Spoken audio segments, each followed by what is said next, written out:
G'day guys, I'm from Melbourne, Australia, and I have been living in Hamburg, Germany for over 12 years. Australia and Germany are polar opposites in a lot of ways. So in this video, I'm going to do some cultural comparisons between the two countries drawn from my experiences. In 2008, I was working in architecture in Melbourne where I grew up, and I was also a drummer in a band. I was in need of change, so overnight pretty much, I decided that this band and I were going to move to London in pursuit of rock and roll stardom. But after a couple of years when the band fell apart, I met my ex, we moved to Hamburg. My son was born in 2012 and I've been raising him here ever since. When I first came to Germany, I was naive to pretty much everything culturally. Germany hadn't been on my radar. I'd visited Berlin and loved it.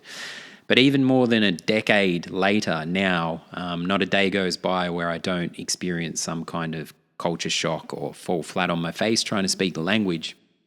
I did join another band in those early days as a bass player, and for one of our music videos, I even walked down the Reeperbahn with a toilet seat around my head. Not my finest hour. First up, I'd just like to say we're all uniquely different individuals, but for the sake of this video, I'm probably going to generalize a lot. Us Aussies are sarcastic, laid back, and we love a good chat. Germans, on the other hand, are literal, direct, and don't like small talk. I've actually noticed the longer I've lived here, the more I am losing my ability to read sarcasm. I was asking this bloke the other day how he got his apartment, and he said he got it by killing the previous tenant, and I was like, really? Every time I go home to Australia, I'm reminded of how open and friendly we are. I do miss that. I've had to train myself to stop asking how you going. I'm also like a natural born hugger, so I've had to stop going for the hug. I'm not someone who wants to talk about the weather, so I do appreciate cutting to the chase. As an older bloke, it has been challenging to make German friends. In Australia, you can literally walk into a pub and make a best friend within a minute. Here, it might take you 10 years, but once you're in, you're a friend for life.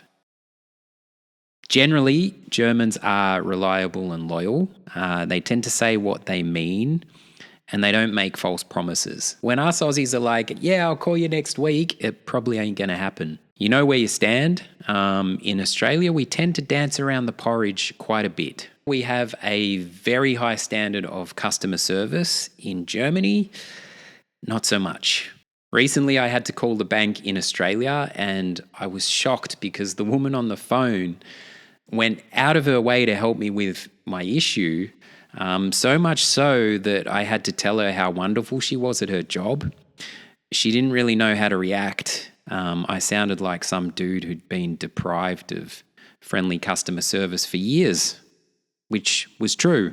I never came to Germany expecting to speak English. I mean, I have a bilingual son now, but the language is something, despite immersing myself in it, I have struggled with it over the years. I mean, it's a language where a glove is a shoe for your hand. I understand most things, but my grammar is an absolute dog's breakfast. I remember in a German class in Melbourne, I got in trouble because I asked the German teacher what a noun was, and she politely reminded me that it was a German class, not an English class. There is a fundamental difference when it comes to words between Australia and Germany. We shorten everything because we're a bit lazy, and Germans make them longer. An avocado is an avo, sunglasses are sunnies, and a sausage is a snag. But in Germany, you have a word like Geschwindigkeitsbegrenzung, which means speed limit, where Geschwindigkeit is speed and Begrenzung is limit. When it comes to living and property in Germany, it's more common to rent apartments than it is to buy. Whereas in Australia, we're more than happy to whip up $1 million bank loan and 3 properties before breakfast. Renting in Germany is really competitive, but there are a lot of laws to protect tenants.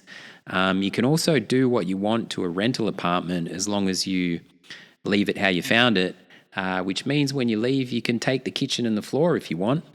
In Australia, you can barely hang a picture on the wall without losing your bond. When it comes to education in Germany, I do have a bit of an issue with the schooling system. It's very old school, but essentially education is free here, and that's a good thing. In Australia, I racked up a 30K debt for university, whereas in Germany, the students tend to come out of uni in a stronger position and debt-free. When it comes to employment, being self-employed in Germany is complicated and not encouraged. It's a very traditional mindset when it comes to work here. And in the year 2025, there are even some offices that still send things by fax. In Australia, you barely get any holiday leave. That's why we're all pros at chucking sickies. When it comes to the end of the year, you pack up your desk, you say goodbye to your colleagues, you wish them Happy New Year, and then you're back at your desk. Germany has far more leave days, and employees are encouraged to use them. A side note, Germans love booking holidays while on holiday.